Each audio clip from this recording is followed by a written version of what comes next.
Welcome everyone to the Far Out Journal Club. We are a part of the Alachua Astronomy Club.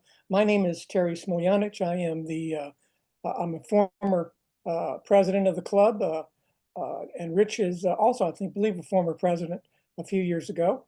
And we have this club meets on a semi-regular basis in our monthly meetings at the planetarium. And by the way, James Albury, who is helping put all this together for us. James Albury runs the Santa Fe Planetarium, and he hosts our meetings there. We usually have a technical presentation by a speaker on some aspect of astronomy and other various presentations like that. But the Far Out Journal Club is a little different. We are here to highlight not the not the technical aspects, not the technical presentations of astronomy, but rather the ways in which astronomy touches us, touches our culture, both in movies, books, famous observatories, things like that, TV shows. We've had as some of our past guests, a world famous science fiction writer, Joe Haldeman.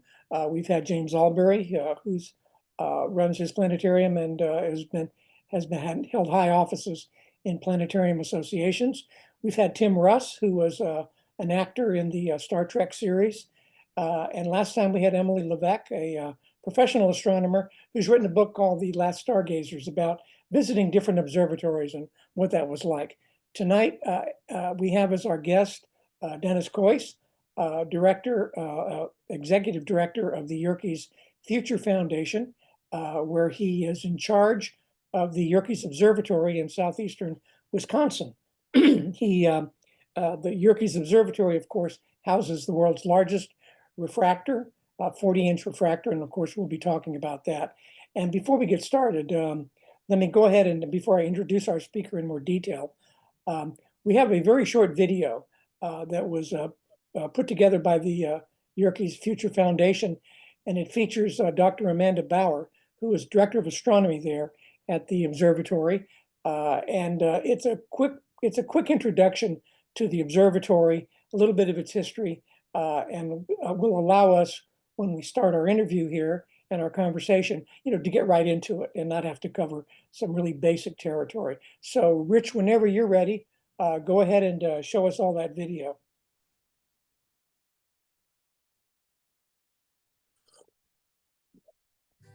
I wanna go to space. I wanna break free. You ready? With a song in her heart and stars in her eyes, Dr. Amanda Bauer is ready to show off Yerkes Observatory. It's known for having the world's largest refracting telescope. There we go. 1897 is when it first opened its eye on the skies. The dome moves around 360 degrees to allow for the telescope to be able to point in any direction. It really innovated the way that astronomy was done. It was the last big refractor built because when you see it, you see how mechanically amazing and huge scale it is.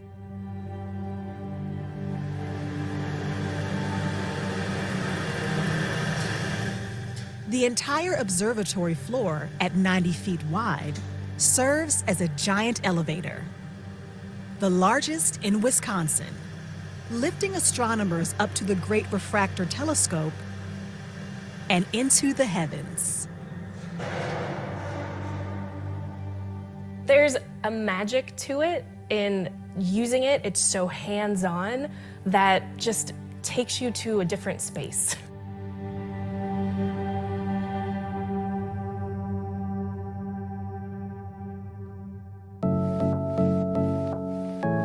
As the new deputy director, one of Amanda's first jobs, to make sure the telescopes still function.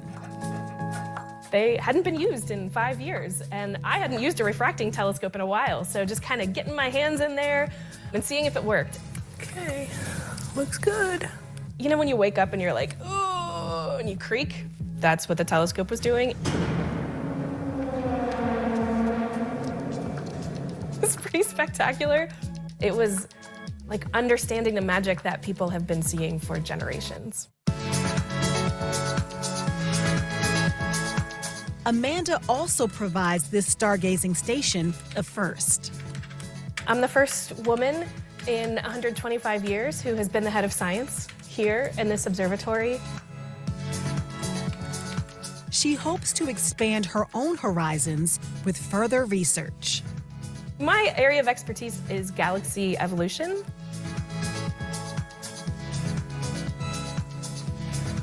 Amanda joins a long list of famous astronomers who peered into the galaxy with this exact telescope. Edwin Hubble is absolutely one of the most famous names that people have heard. The next big telescope that NASA is going to launch is named the Nancy Grace Roman Telescope because she went from Yerkes to become the very first chief of astronomy at NASA. Carl Sagan was one of my first idol astronomers. This observatory is so historic. So many people have come through here. One legacy those astronomers left behind is a massive collection of images from our galaxy and beyond. We have 180,000 glass plates that capture these images of the cosmos over the last 125 years, and that's useful in research today. The glass plates that are here are spectacular. This is Comet Morehouse. It was discovered by a student who was here in 1908. What we're doing is reinvigorating that research program, bringing it back after kind of a dormant couple decades, because it does have opportunities to use these telescopes to train the next generation of students. Yerkes Observatory also pioneered a historic discovery. The shape of the Milky Way galaxy is spiral arms, and they determined that here. Despite the scientific history here, its future was up in the air. Over the years, the observatory had fallen into disrepair. No one knew what was going to happen to this building and the glass plate collection and the telescopes. How can we resurrect and reimagine what this observatory can do? In 2020, the Yerkes Future Foundation bought the observatory from the University of Chicago.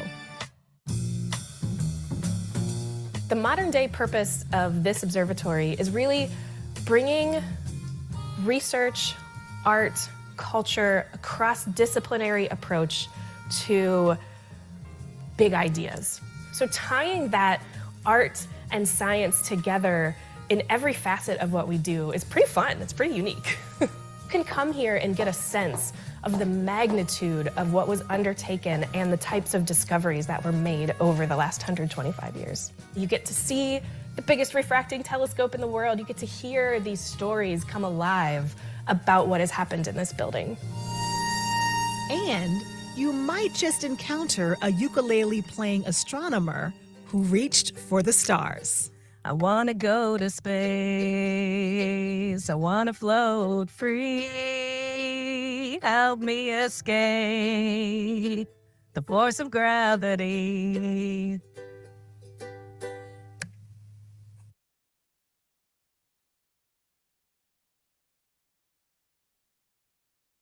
Wonderful, just wonderful. I really enjoyed that. And welcome, Dennis, as our guest tonight. Look forward to our conversation together. Dennis is the executive director, the head honcho there at Yerkes Observatory, and he actually the Yerkes Future Foundation, which runs the Yerkes Observatory, and he has spent his career in public presentations, of different aspects of culture, such as art. He's had an incredibly varied background as a museum director, and we're going to talk a little bit about his background. But he has been involved in some of the world's great museums of art and science. For example, I believe he started off, or was close to starting off his career at the Metropolitan Museum of Art, where he helped design the Greek and Greek and Roman gallery there. He also was involved in putting together a special exhibition of called Jacqueline Kennedy, the White House Years.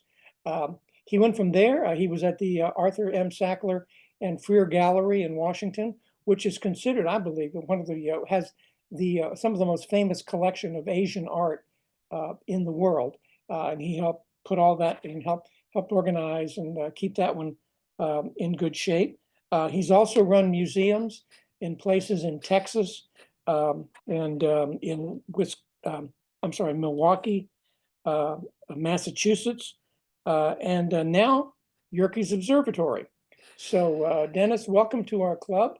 And we're so glad to have you here to talk about this wonderful, wonderful piece of architecture and scientific equipment. Thanks so much for having me, Terry. It's great to be here. It's nice to see everybody. I know at least one of you's been on the tour here, so I'm excited to see return visits, even if they're through Zoom. Yeah. Well, one of the first things that amazed me, actually, when I saw that video, when we have star parties and people bring their telescopes, somebody will have a 4-inch refractor. Somebody might have a 5-inch refractor.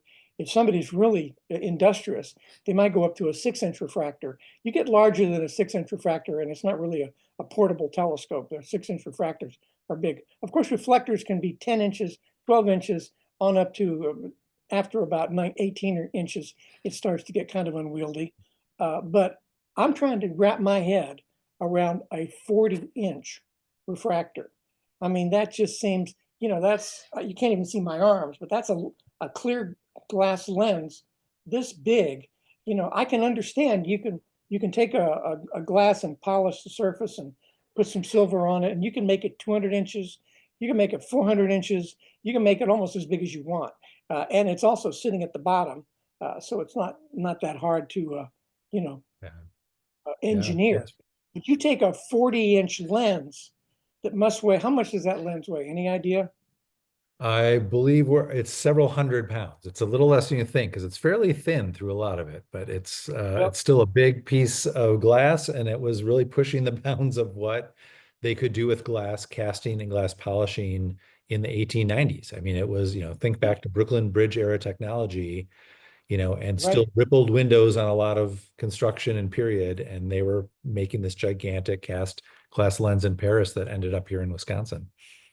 Yeah. Plus, you have to support it not at the bottom, but up at the top. So I'm sure there's a lot of engineering involved in making something sturdy enough to hold something up like that, several feet up in the air, such as it is. And the other thing I wanted to mention is when you saw in that video, you saw Dr. Amanda Bauer actually grabbing the telescope and moving it around.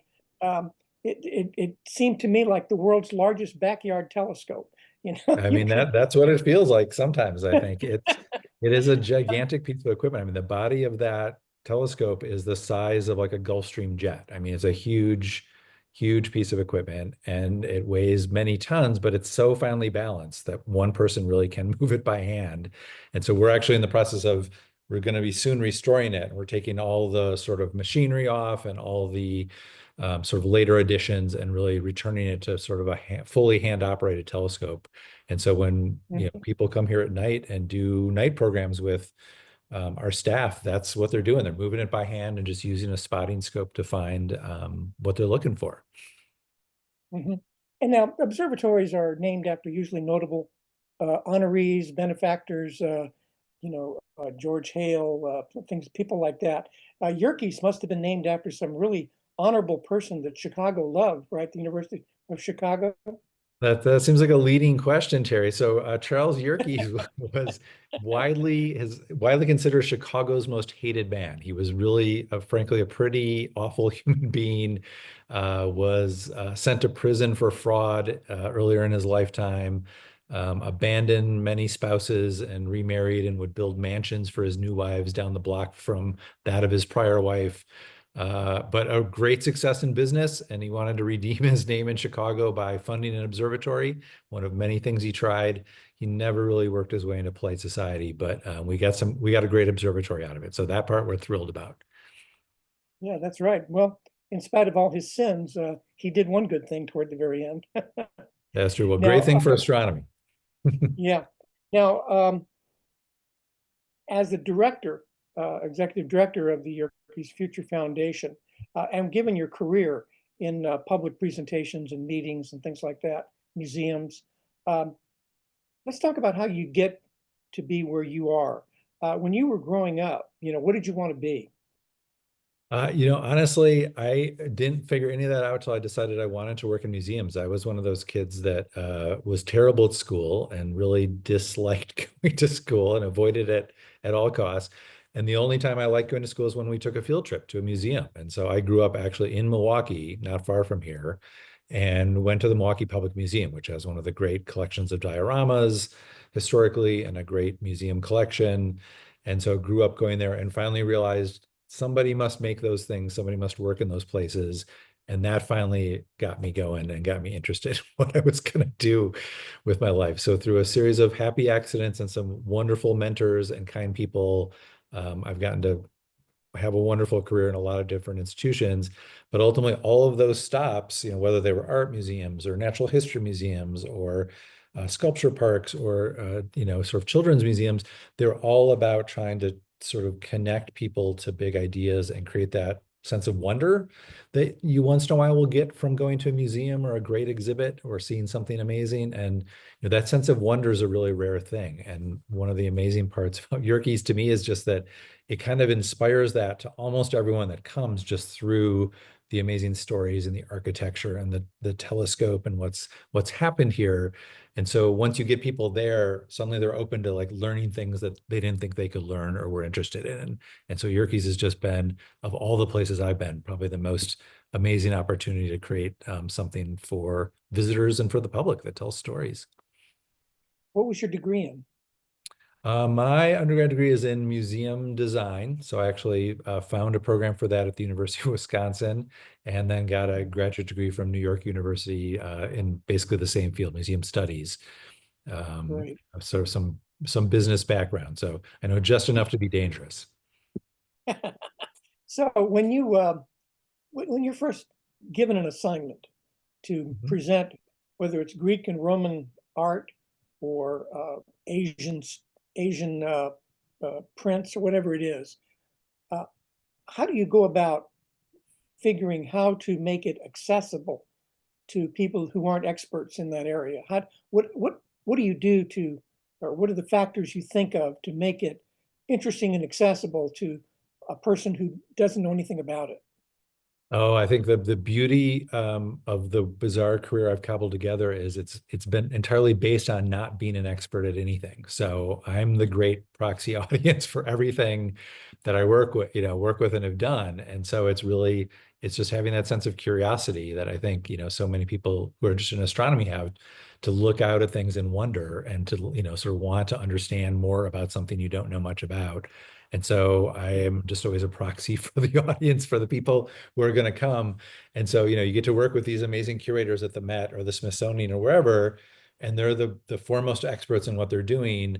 But ultimately, their big challenge is translating that story for a broad audience. They know what they know, but they don't really know often how to share the knowledge. And so they're really excited to have the opportunity to share it. And to some degree, it's kind of a translation of that knowledge just into a broader story in a broader context for a general audience. And it's been a joy to get to sort of dabble in all those different realms with people who really know what they're doing. And it's the same story here. Amanda Bauer, who we just saw, came from the Vera Rubin telescope project. She was the deputy director there. She's an astronomer. She's worked all over the world. So she left the most advanced ground-based telescope being built today for probably the least advanced ground-based telescope operating today, or among them. And so getting to learn from her and learn about astronomy, which I am not an expert in, has been just a joy and just a wondrous opportunity.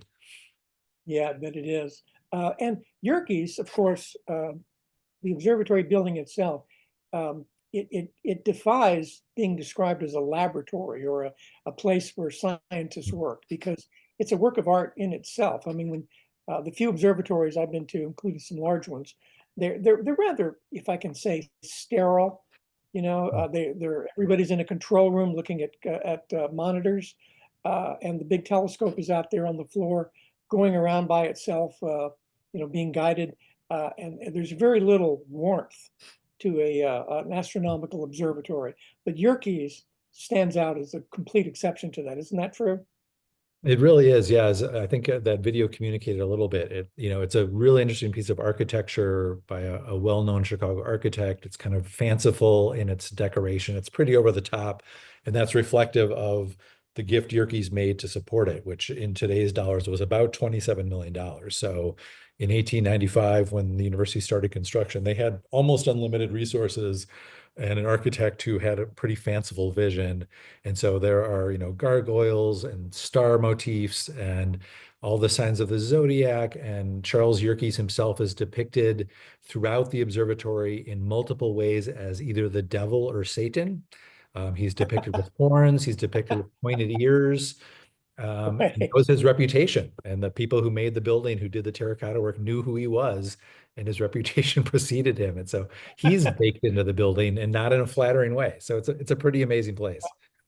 Wow. And also surrounding the observatory is another piece of beauty.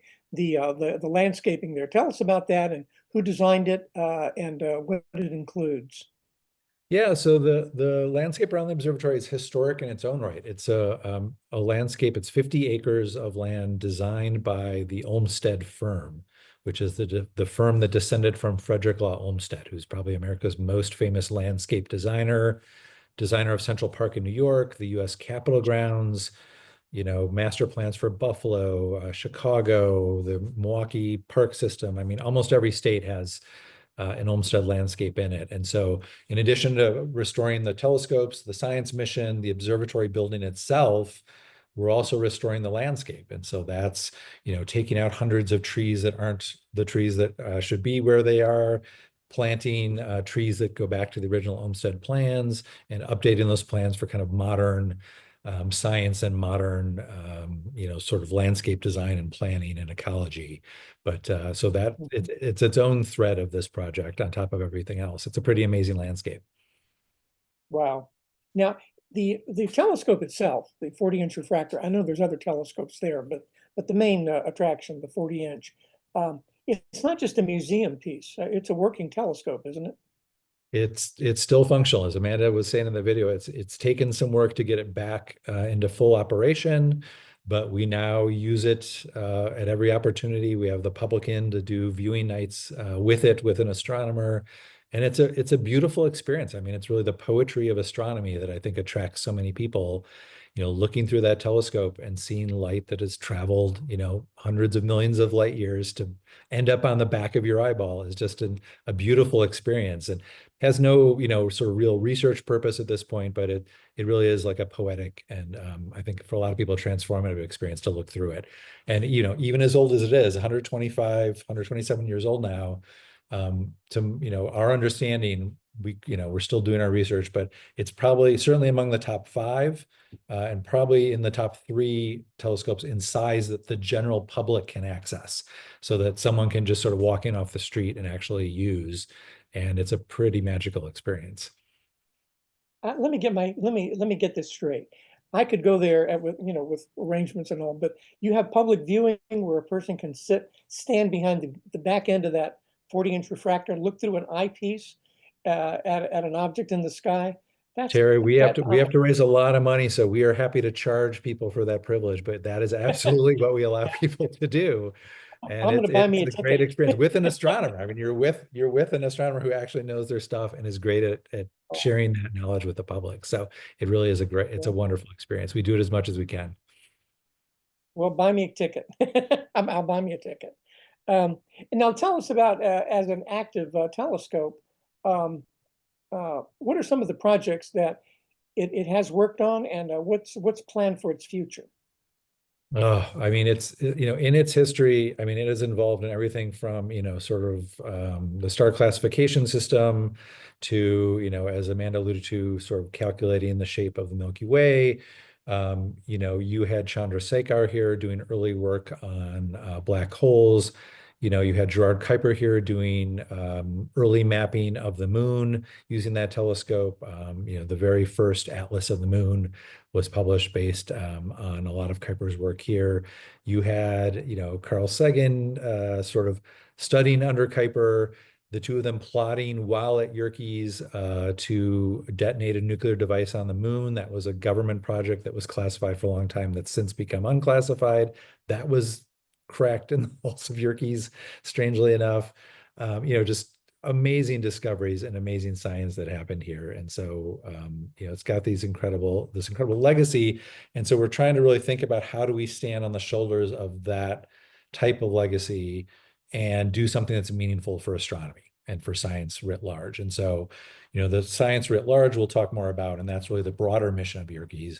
But for astronomy itself, it's really sort of figuring out how to do work with the historic plate collection, which we can talk about, and that's got a lot more value going forward than I think even the University of Chicago might have thought it had 20 or 30 years ago, because of the sort of revolution in supercomputing and data science to be able to sort of do large format, high-res imaging. The follow-up from all that imaging is to go back to early plates, to go back and see what's the first image of that star, that object, that body, and see what you can learn from that. And so getting all those plates digitized is its own huge project. We've got interns and grad students and postdocs in here doing early work to analyze the emulsions, analyze the glass, understand sort of how those plates were taken, what data we can pull from them that might not yet have been pulled. And then we've got modernized robotic telescopes that are, they're networked, they're able to do their own sort of surveys and follow-up. And we're thinking about how do we share that time with scientists who have valuable projects that might not be easily, sort of fundable through the standard channels, or might not be easily explain to a congressman or a sort of research funder who wants to know how it's going to ladder up existing knowledge. This is more, how do we help scientists who might be taking a flyer on a really interesting idea, which is really the history of Yerkes to a certain degree. So we're thinking about that a lot, but it's spooling up pretty quickly. Now, we've talked about the 40-inch. There are a few other telescopes there. Could you tell us briefly what other telescopes you have there and what they're used for? So in the two smaller domes at Yerkes that are part of the main building, there is what's called the 41-inch, which is actually not a 41-inch. It's a 40-inch reflector, but was always called the 41, so nobody got confused with the 40-inch. And for some reason, they didn't want to call it the 39, so they went up. And so we've got that is operational and just getting restored. We just brought in a project scientist from the University of Texas that we hired in, and he's moved to Wisconsin with his family. And he's an engineer and an expert in historic telescopes. So he's getting that up and running, even though it's a reflector, it's a 1967 unit. So, modern with air quotes. And then we have a 24-inch reflector in the other dome that is more a wide field of view. So that's used for sort of education purposes, teaching, high school and college students, things like that.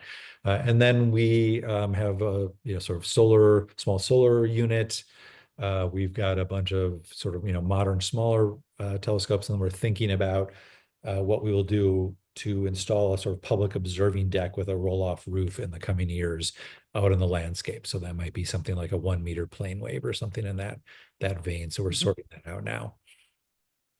Well, let's go back and talk about those glass plates, because I think that's probably some of the most valuable resources that the Yerkes Future Foundation owns right now. You have something like 180,000 glass plates. Now, the last guest we had, Emily Levesque, she described in old-fashioned observatories, pre-digital, when astronomer had to sit up in the cage of a reflector and expose first make sure he had his glass plate prepared properly, then expose it for a long time. I hope nobody turned the lights on in the observatory, which happened one time that she talked about. And then take that glass plate, and you now have an image on it. And Yerkes has been creating these glass plates since when? How Since long? first light in 1897. I mean, it was really an early observatory designed in part to take advantage of photography, which is a brand new medium in Right. 1897. Eastman Kodak was founded, I think, 1891-ish. So it wasn't long after. And in fact, Eastman Kodak and Yerkes were sending back and forth information and optical engineering and emulsion tests and all kinds of things over the years as Eastman Kodak developed its processes and Yerkes was sorting out their own. And so they were, started with hand painted emulsions, eventually to sort of more commercialized processes, but they were shooting plates at every opportunity. Wow. And am I talking? Yeah. And given those 180,000 plates showing what the sky looked like, a piece of the sky, maybe in 1901 or 1925, it seems to me that would just be an incredible resource for people that want to see, any changes, any supernova that were never discovered before, or any evolution of stars that a little unexpected, things like that. So it seems to me that you would have a lot of interest in making those glass plates available by digitizing them so that they can be easily shared. 100%. Yeah, that is absolutely where we're headed. We had a National Science Foundation grant in process, and that's now not going to happen for obvious reasons, but we will find another way. But getting those plates digitized is sort of step number one. And we already get a lot of research requests, so we pull and digitize individual plates for researchers. Every month we're sending files off, but it's a great trove of data. If you think of the plates almost like you would think of a museum collection, right? Of, say, in a natural history museum, a collection of animals from a certain period, 100 or 200 years ago. There's data there that you can't go back and recreate. You can't sort of, retroactively travel back in time and get that data. And so that value is what we're trying to realize in those plates. And so, for us, it's, getting that information available, getting it posted in ways that it can be used readily by the research community, and making sure that we do it once and well so that we don't sort of, cause more damage than we might, add value to that collection. Because again, they're at this point singular, plates. One of my favorite stories of Yerkes, and its plates is that back in 2008, when it was still part of the University of Chicago, they pulled a plate out of storage. They're all here, in the building themselves. I mean, all 180,000 are on site. They pulled a plate out in 2008, open it up, take a look at it. No one had logged taking that plate out since it had been shot, which I believe was roughly 1915. And on that plate was, it turns out, what is now considered the first image of Pluto taken, but it wasn't discovered at Yerkes. It was discovered, I think more than 12 years later, obviously at Lowell. But that image was taken here, but nobody ever followed up on it. Nobody ever actually realized what they'd shot, and that sat there for almost 100 years before someone looked at it again. So who knows what else there is to be discovered on those plates? Yeah, there must be nuggets of information in there, gold nuggets. And your director of science, Amanda Bauer, she came from the Vera Rubin Observatory, which is actually, I think it's achieved first light. It's pretty much toward the end of its construction. And she described, how one of its main purposes is to take snapshots of the night sky and then take another snapshot of the night sky over and over so that people can see quick changes. It seems to me that your glass plates are a good complement to show not those overnight changes, but those 100-year changes, those 50-year changes. Yeah, And that just absolutely. seems to I me, mean, and to me, it's amazing how it's gone full circle, right? I mean, that's what, astronomers and probably mostly grad students were sitting at Yerkes doing day and night with glass plates was, lining them up in a blink comparator, left and right, getting them perfectly aligned, and then flipping a little switch back and forth in the blink comparator to go back and forth between those images looking for change. And here we are 127 years later, getting ready to digitize so that an astronomer using the Vera Rubin who finds a new data point or a new change can travel back in time and say, well, what did the first plate, what did the first photographic image of that object look like? And if you're going to go back to the first photographic image, for the most part, you're going to go back to Harvard, the Vatican Observatory, Mount Wilson, or Yerkes. Those are the sort of four big singular collections of plates. There's many others, but those are really the big ones. And so it's really come around again in a very strange way. Mhm. So you conduct, and your staff conducts tours of the building and the site. How many visitors have you had? Let's say, give me some Yeah. parameter, like in a year or something like. How many So visitors? so we open to the public just let's see, it's April. In next month it'll be 3 years exactly since we opened first to the public, and in that time we've had about 60,000 paying visitors, so visitors coming through for tours, events and talks and things like that, and probably about 160,000 visitors overall, because a lot of people come and sort of enjoy the park and the landscape and don't necessarily come inside. But that's from not many years ago, that number was zero. And there was zero staff, there was zero visitors. So we've now got 15 staff, 16 staff full-time, many others part-time, and 160,000 people through, and that's hopefully just the beginning for Yerkes. We're trying to think forward to, what's that number going to look like in another 100 years? Yeah. What turns on the grown-ups? What turns on the kids? What are some of the things that you see over and over that really captures their imaginations?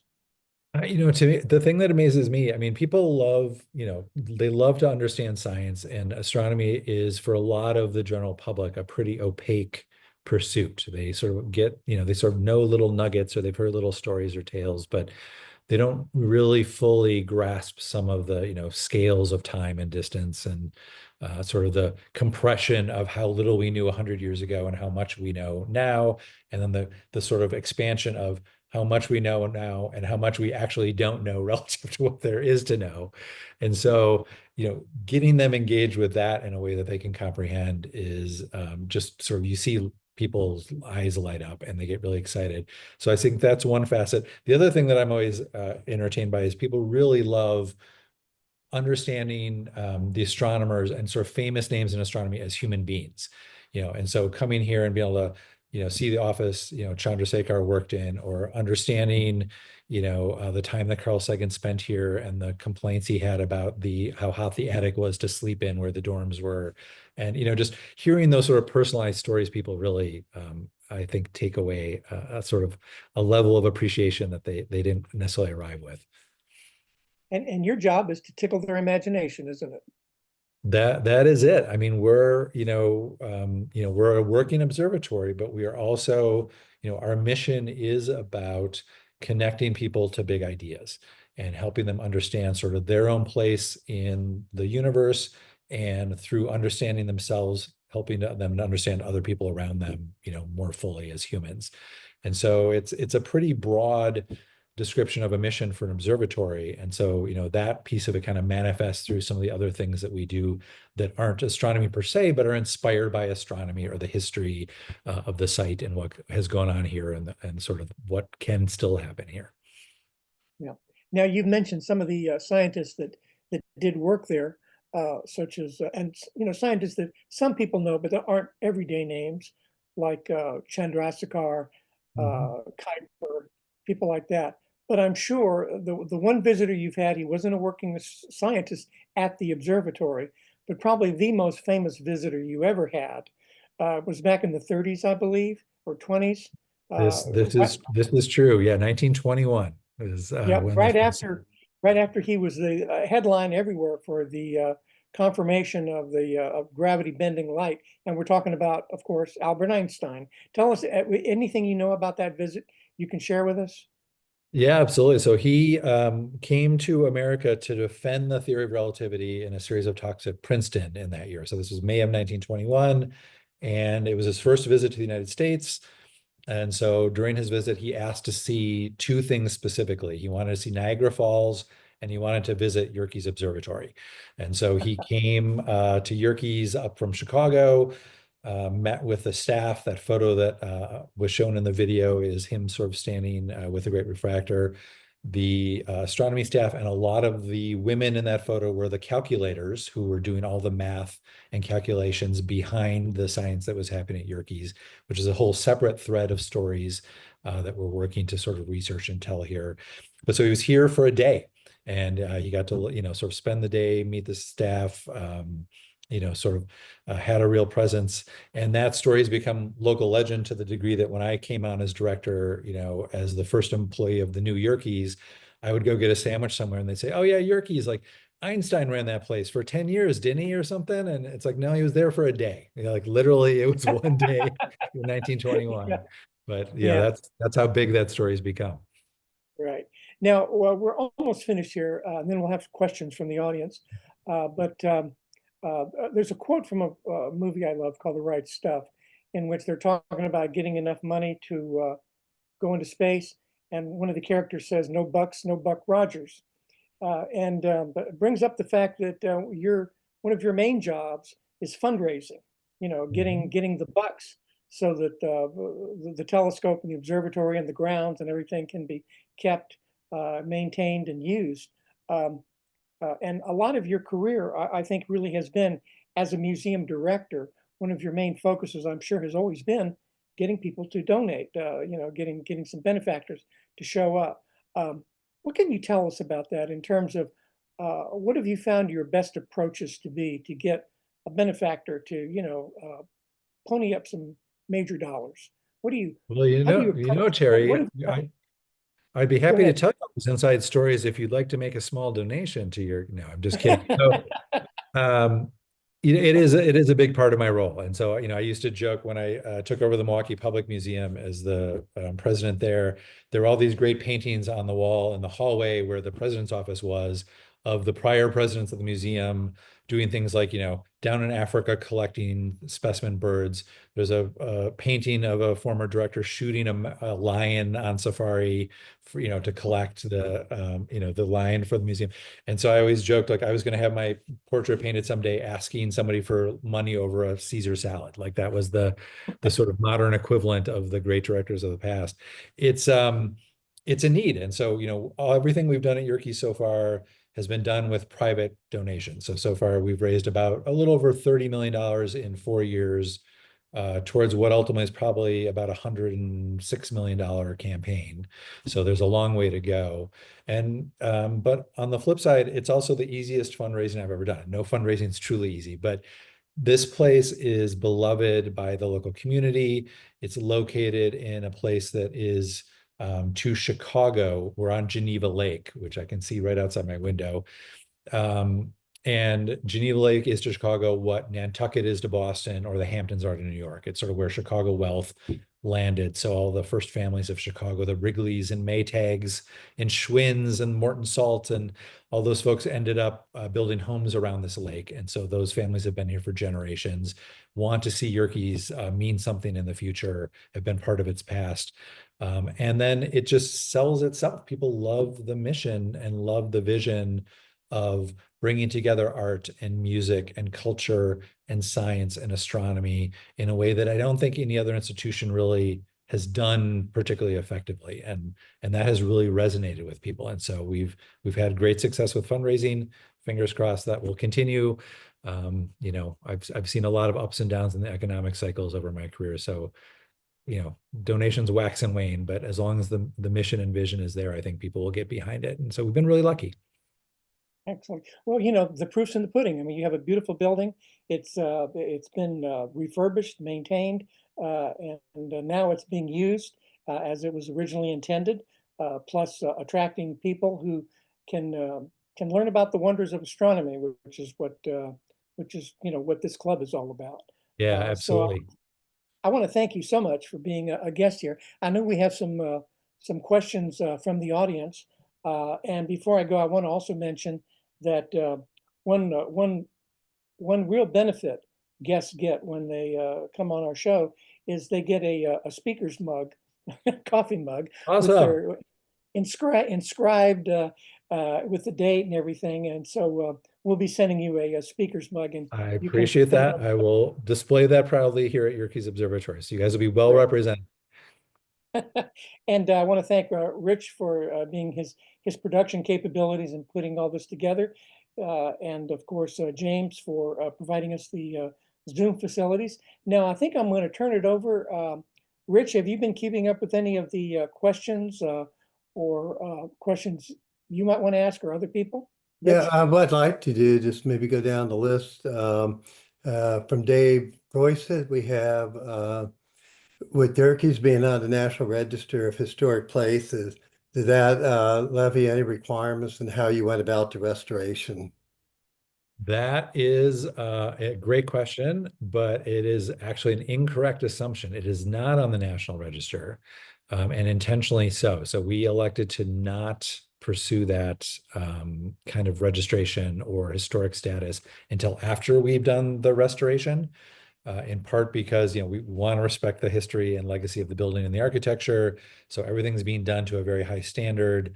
But we also are thinking about how it needs to be a functional scientific observatory and public access building 100 years from now. And so there are certain changes we're going to have to make to do things like accommodation for ADA and accessibility and other kinds of things that we couldn't really do very easily or cost effectively if it was sort of truly status at that level. So we'll get there in the end, but we're not there yet. So happily we're able to do what we need to do without sort of having to deal with that extra complication at the moment. Okay. We have several people concerned about the glass plates. One is, have they been digitized? And then another question going with that is, how concerned are you with the degradation of the glass plates? How long do you think it will take to digitize them and combine them all in one? That's a great question that I wish I knew the answer to. One of our staff did the math on, sort of how long it takes currently with, 2 scanners and 2, sort of grad student interns. And I think the number came out to, 30 or 40 years. So we're going to need a lot more scanners and interns and, sort of folks working on that, because you have to digitize the plates, you've got to digitize the log books, and all the data has got to be recorded. So it's not a short process. The plates themselves are remarkably stable. I mean, despite the fact that a lot of these were early experimental emulsions and hand painted, they're remarkably well preserved. They've been kept in climate controlled storage. We're actually upgrading the sort of level of climate control in that storage in the next year or two. So they do remarkably well. The biggest risk to them is actually the paper envelopes that they store them in period, which are really acidic. But other than that, the emulsions and the plates are in great condition. So we're excited about that, but it's going to be a long haul to do that project. And, securing the funding is really step one, and then figuring out the mechanisms based on the research that's being done now will be step 2. So right now we're just scanning them as needed, and then hopefully we'll get into a much more methodical process once we've got those pieces in place. Okay. The next question is a great lead, and our next speaker or guest in July is going to be Dava Sabel. And the question is, you mentioned the women calculators, and I've read Dava Sabel's novel, The Glass Universe, so I know Harvard had women calculators. Do you know if there were other observatories in which women were the calculators? I think many. I mean, there were sort of 2 camps of observatories, sort of from the 1890s into sort of, I'd say, the 19 teens. There were observatories that basically fully excluded women from staff. Certainly women couldn't get PhDs until the early part of the 20th century, couldn't get enrolled in programs. And so you had these incredibly brilliant women trained up to be calculators. They were math savants, math geniuses in some cases in their own rights. So a lot of observatories who did allow women in had them as working as calculators and support staff. The calculators at Yerkes went on, we did an exhibit with the University of Chicago 2 years ago that told some of that history down on the University of Chicago campus. And, they went on to be astronomers in their own right later in life, at Harvard, at Smith, to teach astronomy to a whole generation of astronomers, around the country. They left Yerkes as calculators and went on to sort of careers.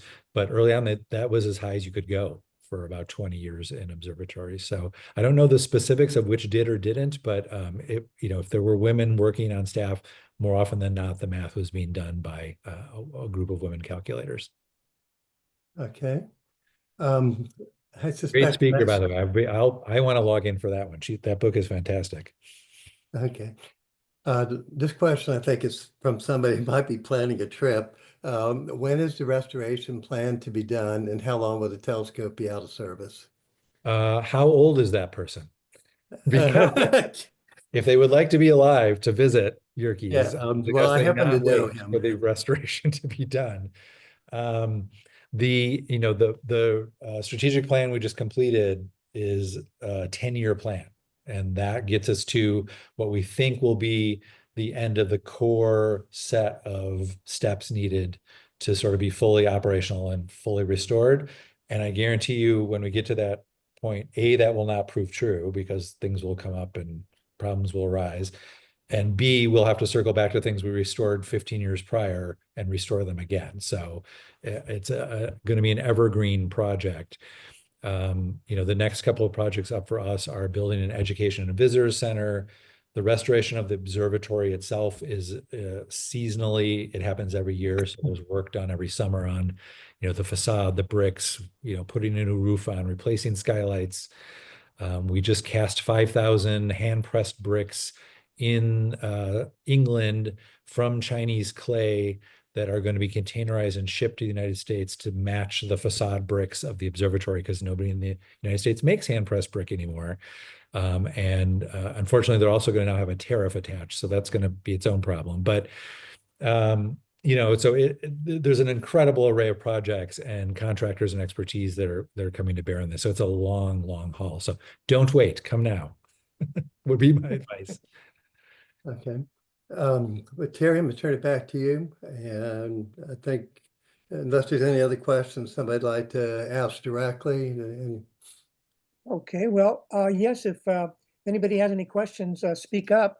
If not, we want to again thank you, Dennis, for agreeing to talk to us. It fits in perfectly with the Looks mission like of- Jerry has a question. Oh, Well, yeah, go I ahead, have Dave. a couple of questions for you, Dennis. Yeah, please. First, is this a job for you, or are you being paid, or are you a volunteer with what you're doing now? It is a job. So I was recruited as employee number one after the University of Chicago handed the observatory off to the foundation. And to be clear, that was the one error in that PBS story that they did that we showed at the beginning, is that they didn't sell the observatory to the foundation. They actually donated it along with the land and all the equipment. So we took over 4 years ago. I was employee number one. We now have 15 full-time staff. So it's a paid professional staff. So got, 2 astronomers. We've got a sort of science educator we lured away from the University of Wisconsin. We've got professional tour guides. We've got maintenance and facilities, landscape staff. So that is part of where that fundraising goes, is to sort of bring on the professional help we need to operate it, and then all the contractors we need to bring in to do the work to restore everything. Another question is, do you partner with any local astronomy clubs to hold star parties out there where you could bring in the general public to look through their telescopes as well as your telescopes? That is a great question. We do. And Terry, may I share my screen for just a second? Sure. All right, let me show you. We do that. And in fact, we bring in, I'm just going to find the right image here. We do star parties basically several times a summer, and we sell those out so far every time. So we sell out about 250 to 300 tickets. The star parties are run by local astronomy clubs. So we partner up with Milwaukee, Chicago, Madison, Green Bay, and others. And so they come in and do these great parties on the lawn. The building's open. We sometimes do observing with some of the other telescopes. So that part of it's really active. The partnerships are really active. We've had some amazing visitors. Hillary Clinton's been through. That's John Mather, who won a Nobel in physics, was the sort of director of the James Webb Space Telescope on the left. That is a world famous artist on the right, who's going to be doing a sort of contemporary art project with us. talking to Dr. Barr. We've had musical performances in and with the telescope, composers creating new work relative to the history of science and astronomy that's happened here, Grammy Award winners, teacher training. And we had on the right there, that's a group of NASA consultants and scientists who are working on the Nancy Grace Roman Space Telescope that's next to launch. They came to Yerkes for several days to sort of do a retreat to sort of define the science mission for that project. So it's a active program in a lot of dimensions. And so a lot of those things are, helping us sort of move it forward and keep it active. Great, thank you. Dave, did you say you had a question again? Yeah, do you use volunteers as well? Oh, what museum doesn't? We love volunteers. We've got a core of a couple hundred at this point. Mostly at this point, they've done a lot of the landscape restoration. We're starting to use some specialized volunteers to come in. So a great example would be, we have David, I think when you were through, you might have seen this on the behind the scenes tour that you were on. We have hundreds of abandoned computers, right? From punch card computers up to late model Macs that basically were walked away from, particularly in the pre-internet age when nobody worried about hard drives and data theft. And so they would just leave those machines behind, and with them all the data. And so we've started partnering up with IT professionals who are starting to scan those drives, index all that data, analyze what's there. We've found, great historic correspondence between various astronomers. We found documents that were secret or top secret because Yerkes was doing work for the Jet Propulsion Lab, DARPA, NASA, the Defense Department, Star Wars, Reagan-era Star Wars research was done here. The development of the first, part of the development of sort of the first adaptive optics were done and grew out of that Star Wars research at Yerkes in part. So we found all that kind of material here, and that's its own thread of history at Yerkes. So volunteers are really helpful for us in a lot of realms. We wouldn't be able to function without them. Great. May I ask a question? Yes. Make a comment? Please. Yes. I think everyone here is delighted to hear how Yerkes is thriving, but I don't think they realize just how much better off it is than it looked as if it might be 20 years ago. I was director of communications at the University of Chicago in 2007. When the university hatched a rather ill-advised plan to sell it to a spa developer in New York. That did not go well for the University of It Chicago. did not. And I I've still remember. I've actually seen those plans. Yes, and I advised the vice president that, as I said to him, they have Yerkes Observatory on their stationery. It's like telling people, farmers, the sun that has been rising for 100 years is not going to, we're going to sell it. And I said, you've got to give them at least a year or 2 years to, and they didn't, and it failed, thank goodness. And I'm speaking to you from the Chiefland Astronomy Village here in Florida, about an hour from Gainesville. And I have a 32-inch telescope here, so you can see it's in my blood. So it was a very painful time. But what you've all accomplished, based on what you've described, is actually beyond the dreams any of us had. In those of us who wanted to see Yerkes go into a better future, imagine something like what you're doing. But frankly, you're doing even more than any of us hoped for. So congratulations and thank you. Larry, thank you for that. That's actually really meaningful to hear, given your history and background. And send me an email. I would love to give you a call and pick your brain sometime and hear some more of the behind the scenes of that story. I would be happy. Yeah, that just blew up in spectacular fashion for the university. It was just so ill-advised. I'm sure you were giving good counsel and they were not hearing it, but exactly. But yeah, it could have become a spa. It could have become a steak restaurant. It could have become all kinds of terrible, terrible things. And it would have. Yeah, and it would have. Yeah, the only absolutely time would have. in decades of working to advance the university's interests, which I was devoted to, it was the only time I was pleased to see it fail, because I knew it would have been a mistake. So. Yeah, and you aren't kidding. I mean, you come to Williams Bay, which is where we're looking at, like the police department patches have the observatory on. The police department cars, the fire trucks. It's everywhere. I mean, it's like the icon of this lake. Yes. And half of the University of Chicago's major donors live on this lake. So I don't know what that university was thinking. Well, ironically, the president at the time, I think I can say this now, he was a lifelong subscriber to Sky and Telescope magazine. He's an avid amateur astronomer, but he didn't want it. This is the first time I've said this, and I shouldn't be to anyone, shouldn't be saying it on a Zoom call, but he didn't want people to think he was biased toward Yerkes. So we never revealed that. You went the other way. He overcompensated, yes. I think so. I would be glad. Yes, I'll find a way to send you an email. Yeah, there's a you know, a richer Terry can certainly share my email, and in fact, you know, I'm happy to share it with anyone who wants to reach out or has a question or comment they want to share after the fact. So Terry and Rich, feel free to share it. I'm happy to have that Sure. Okay. to everybody. Okay, very good. Any other questions or comments? Well, this has been most enjoyable. I think it's also perfectly at the top of the hour. Tom raised his hand. I'm sorry. Yeah, Tom raised his hand. Tom's Just- using the actual for- Zoom-approved mechanism. Indeed. Just congratulations to both you and Amanda. What an amazingly cool gig, and what a beautiful place to work. I'm just stunned how at the architecture there. It looks, I've never been to Yerkes, but just a quick personal story, because I know you like personal stories. My dad's family lived in Williams Bay in the 40s, and as a teenager, he wandered up to Yerkes one day, and I think he was about 16, and the astronomers that were there kind of adopted him. And the family story is that he was getting in enormous trouble at high school because he would be skipping school because he would stay up all night with the astronomers at Yerkes. And they would leave him developing plates. They would set him up and they would go out for coffee or maybe it was beer, who knows, but they would leave him alone with the big scope.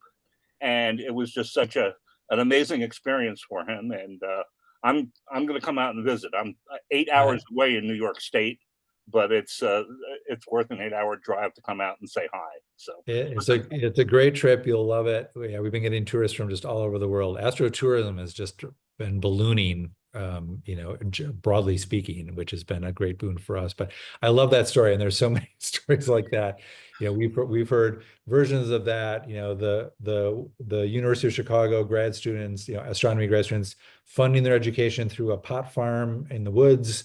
We've heard people who were conceived in Yerkes. We've heard, I mean, just you name it.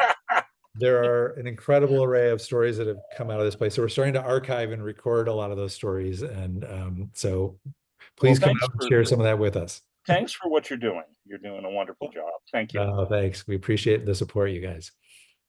And thank you, Tom, for those comments and that little that story. All right, I'll ask one last call here. Did anybody else want to say something or ask a question? Going once? Going twice? All right. Well, thank you again, Dennis. My pleasure. This conversation. And as I said, it fits right in with the mission of our group to bring the cultural side of astronomy to the public and to our members. Our next guest will be Dana Sobel, who is a award-winning writer of nonfiction books concerning astronomers, science in general. Her last two books, I believe one was a biography of Marie Curie, and also her many female lab assistants. And a book before that also had to deal with the way in which over the years women's involvement in professional astronomy has been overlooked quite a bit. You mentioned the calculators, the female calculators that were in the photograph with Albert Einstein. And anyway, she'll be our guest, and we'll be having an interesting discussion with her. But I want to thank you so much for giving us your time. Again, thank you very much. And